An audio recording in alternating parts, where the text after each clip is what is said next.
না না না, এইবারে আমি ছাড়তে পারবো না। সে কি? কেন কেন ছাড়তে পারবি না? দেখ শফিক, এই সিরিয়ালটা শুধু এই বাড়িতেই হয়, অন্য কোথাও হয় না। আমি যদি এই বাড়ি ছেড়ে দিই তাহলে তো সিরিয়ালটা আমি দেখতে পারবো না, এবং আমি বুঝতে পারবো না তাহলে আমার উপরে, আমার পরিবারের উপরে কি হতে যাচ্ছে। সুতরাং আমাকে এই বাড়িতেই থাকতে হবে এবং আমাকে সিরিয়াল দেখেই যেতে হবে। কিন্তু আমার কি হবে দোস্ত? আমি তো এই বাড়িতে থাকি না, আমি তো সিরিয়াল দেখিও না, আর দেখতেও পারবো না, জানতেও পারবো না আমার সাথে কি হচ্ছে।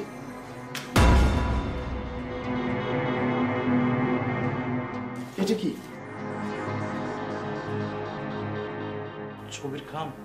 হ্যাঁ, কি আছে ওতে? ছবি আছে। এর কে দিল? এটা তো বলতে পারবো না, তবে সম্ভবত আমাদের দেওয়া হলো। চল বাইরে গিয়ে দেখি। চল।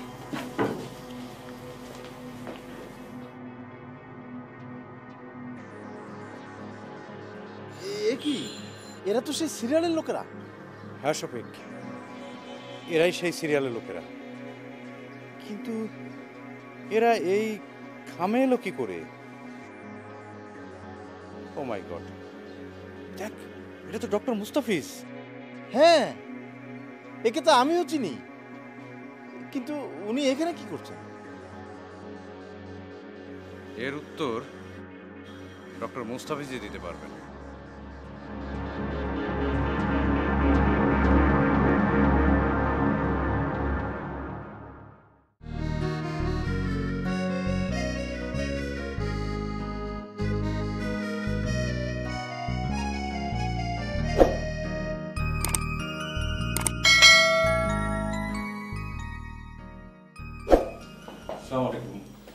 ওয়ালাইকুম আসসালাম। আরে আমি কি খবর? ভালো? জি। কি ব্যাপার? সরি ডক্টর সাহেব, আপনাকে একটু বিরক্ত করতে আসলাম। মানে একটা বিষয় আপনার সাথে একটু কথা বলার দরকার, সেজন্যই আসলাম আর কি। আপনার একটা সময় হবে তো? নিশ্চয়ই নিশ্চয়ই, বলো।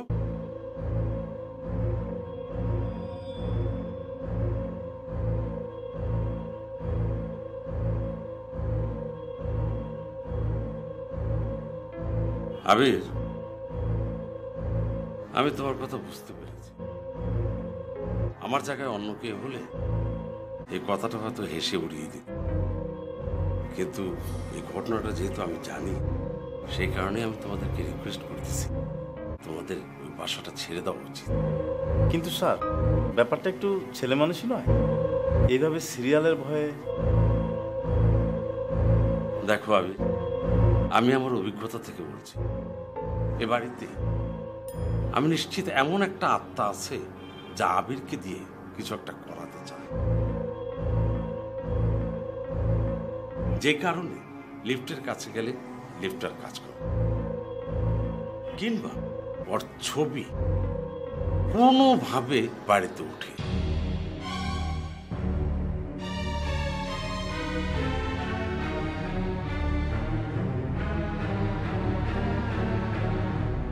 Oh my God.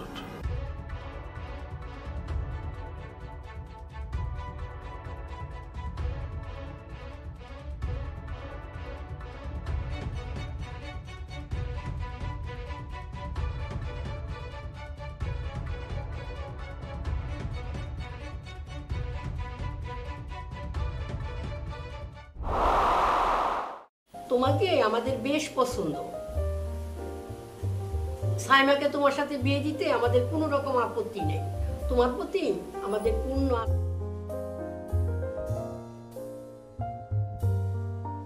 আমাদের সৌভাগ্য যে।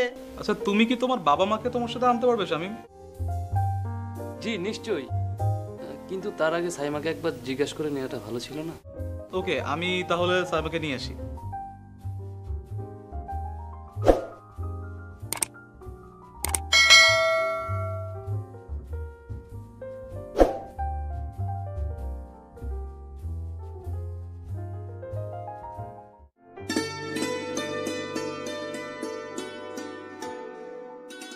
দেখ মা, তোর পছন্দ আমাদের ভালো লেগেছে।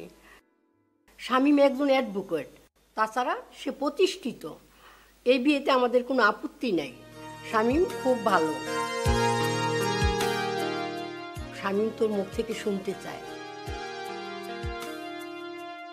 তুই কি বলিস, শামীমরে কি তোর পছন্দ?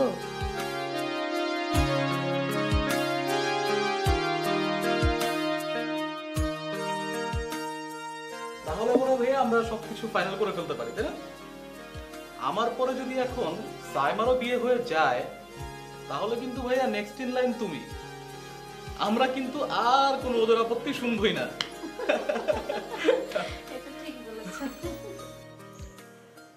এসব কি শুনছিস সাইমা? তুমি একে বিয়ে করছো? আমি তোমার জন্য এতদিন অপেক্ষায় আছি, আমি তোমাকে বিয়ে করতে চাই। সে কি আপনি? হ্যাঁ আমি সাইমা, আমি ছোটবেলা থেকে তোমাকে ভালোবেসে এসেছি। আমরা একসাথে স্কুলে পড়েছি, কলেজে পড়েছি, কিন্তু আমি কখনোই তোমাকে এসে বলার সাহস পাইনি, ইভেন কি তোমার কাছে আসিও নি।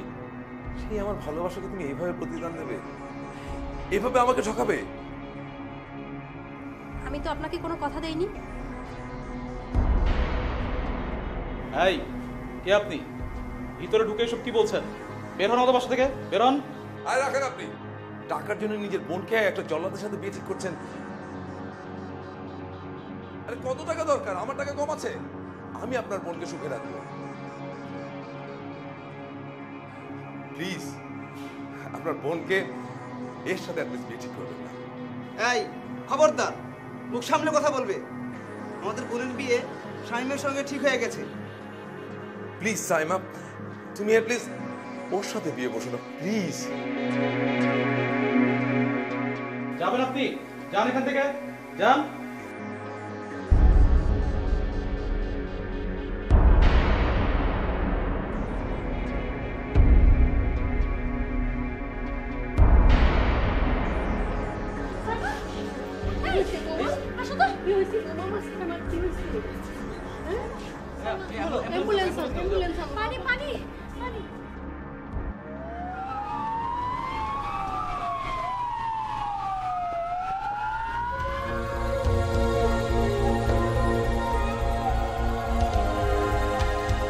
আমার মনে হয় সে ইজ কমপ্লিটলি অল রাইট।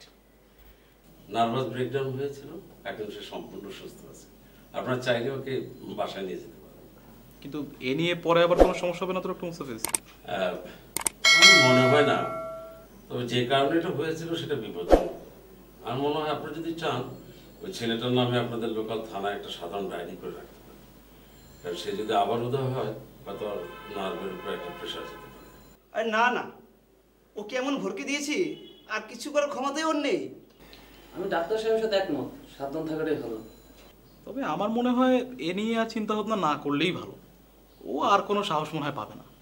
ঠিক আছে ডক্টর, আমরা ওকে নিয়ে যাচ্ছি। হ্যাঁ নিশ্চয়ই নিশ্চয়ই।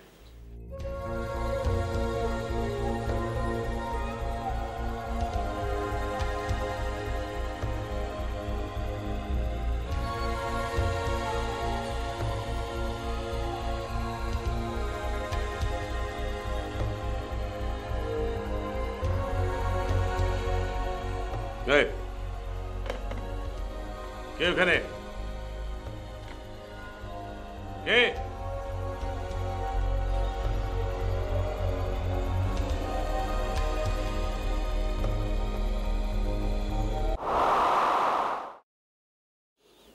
হ্যাঁ, তারপরের দিন ওই বাড়ির থেকে 6টা লাশ পাওয়া যায়।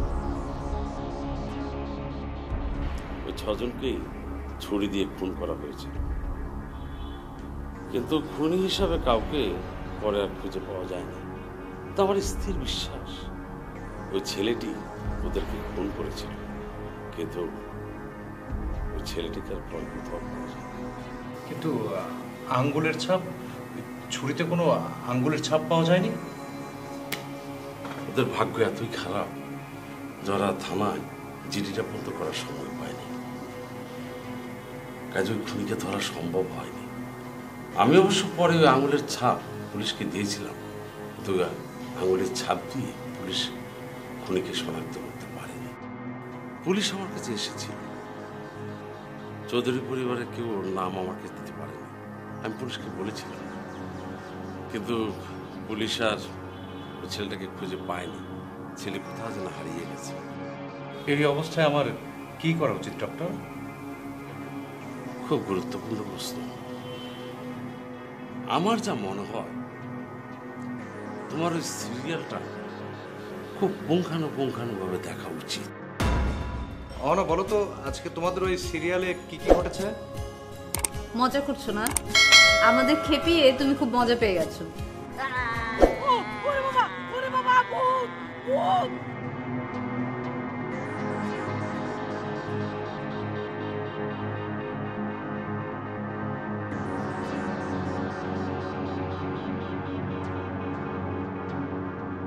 আমি তোমার পরিবারের কাছে যাচ্ছি।